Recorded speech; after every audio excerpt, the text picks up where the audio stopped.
Hi, Dave Jones here again. We're going to look at some intermediate type strumming patterns today. I put a lesson up a little while ago on sort of basic strumming patterns just to get you started strumming, and they were, very basic, and hopefully you've got used to those now. And we'll move on to a few more slightly intermediate strumming patterns to make your song playing sound slightly more interesting, give it a bit more of a groove. As usual, and if I haven't said this before, the PDFs for all these lessons are free to download off the website, sort of the plug, but davejonesguitar.co.uk. The first strumming pattern on the intermediate strumming patterns under the lessons section is a strumming pattern that requires what's called a ghost strum, which is quite nice. The whole idea behind strumming is that your strumming hand keeps moving at the same speed throughout the song. It doesn't necessarily hit the strings all the time, but it should keep moving. That's your what's called like a metronome. That's your beat, whatever speed you're going to play at. And this hand keeps moving up and down at the same speed all the time. I'll just try and get it into shot a bit more. So the first pattern, because not only with these PDFs, I'm hoping that you not only learn how to strum, but also learn how to read the rhythms that are written above. So the first one under intermediate strumming patterns has got what's called a minim to start with. That's the standard way of showing a rhythm slash if you're following along with the PDF. And it's counted 1 and the 2's in brackets, and then 3, 4, and. So you've got a minim followed by a crotchet followed by 2 quavers. So when you're practicing a new strumming pattern, you don't necessarily want to be concentrating on changing chords. What you can do is you can touch the strings of your guitar very lightly. No matter what sort of guitar you're using, electric, I just happen to have an electric on me, but electric, acoustic, doesn't make any difference. And you get this muted, percussive sort of sound. And that's the thing to practice your strumming pattern on, so you don't have to concentrate on both hands, your strumming hand and your picking hand at the same time.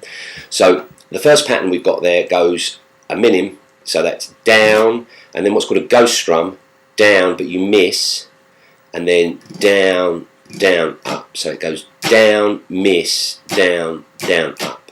What you will notice is the hands moving at the same speed all the time. So although I'm not hitting on that second beat there, I'm getting shot a bit better, it's still moving. So it's going down, miss, down, down, up, down, miss, down, down, up, down, miss, down, down, up.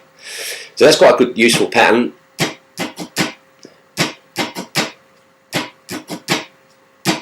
Keep doing that until you can do it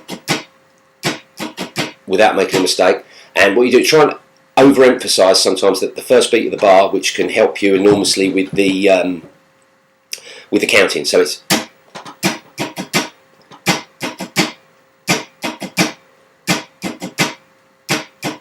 then when you can feel comfortable and you can you can do the pattern without any mistakes, then try maybe putting some chords in. Say G, E minor, C, D. Any chords that you're practicing or learning, so you get.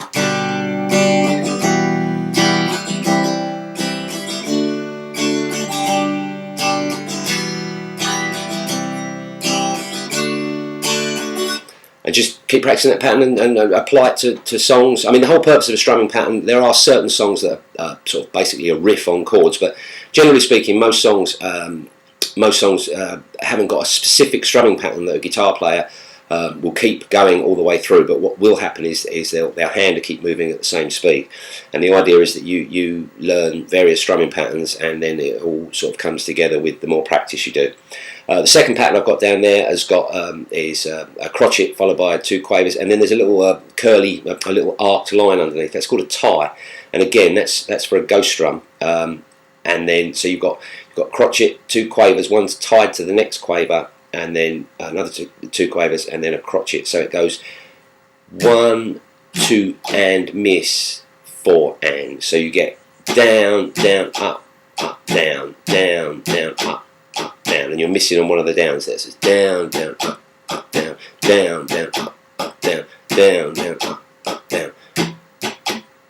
And that's a very useful strumming pattern, and fits with most 4/4 pop rock songs, and makes them sound more interesting than the patterns that I put up on the basic strumming patterns. So again, apply it to the chords.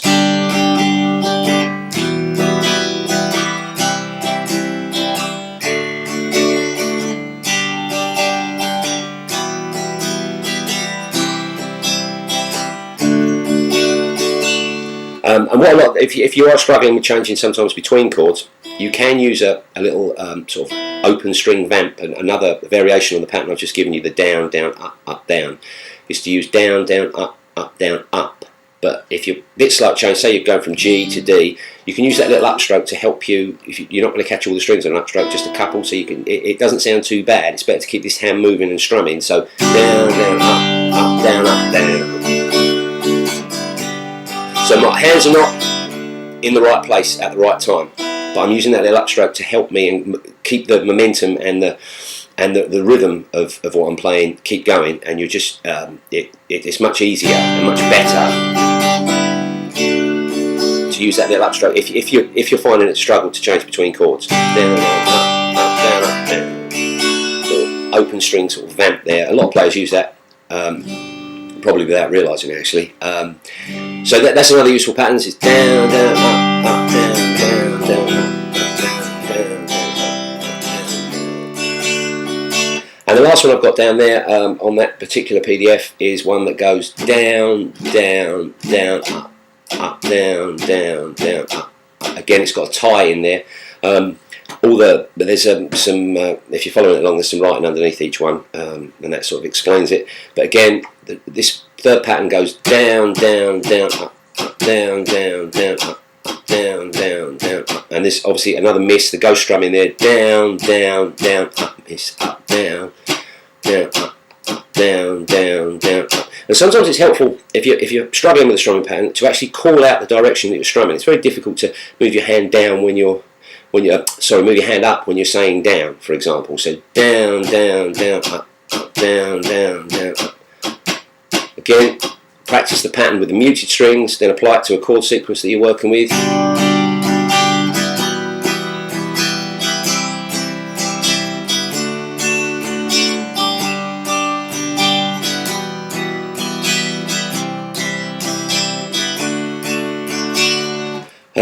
And you just work with these strumming patterns, and eventually you'll get to the stage where you won't actually think about what your right hand's doing. You'll just, the purpose of these patterns is just to get you to change chords in the right place. So if you're playing 2 bars of a chord and you're using that down, down, up, down strumming pattern, you do the strumming pattern twice, down, down, up and G, down, down, then change.